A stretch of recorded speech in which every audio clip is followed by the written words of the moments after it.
Iya, dan sahabat budaya, untuk Suara Kawan di kesempatan pagi hari ini hanya akan menghadirkan kawasan Boulevard 2, pesona kuliner di tepi Teluk Manado.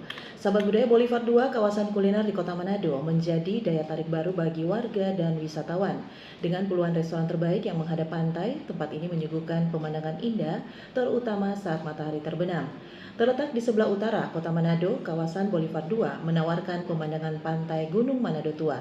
Ada Pulau Bunaken dan Gunung Tumpah. Sajian makanan lezat terutama hidangan seafood dengan berbagai jenis ikan laut segar, ada udang, kepiting, dan cumi, serta ikan air tawar dengan bumbu khas Manado. Selain restoran, di Boulevard 2 juga menawarkan ragam street food dengan sajian sederhana di atas trotoar tepi pantai.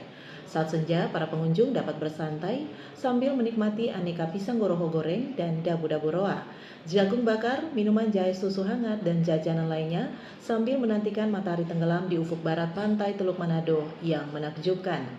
Ketika malam tiba, baik resto kafe maupun kedai di sepanjang jalan ini hampir tidak pernah sepi. Tentunya dengan suasana yang ramai, tempat ini menjadi favorit semua kalangan, mulai dari anak muda hingga keluarga. Bagi wisatawan yang berkunjung ke Kota Manado, mencicipi makanan khas di kawasan ini menjadi pengalaman yang tidak boleh dilewatkan. Sahabat budaya, Boulevard 2 Manado, tempat di mana kuliner dan keindahan alam bergabung, menawarkan pengalaman kuliner yang tidak terlupakan.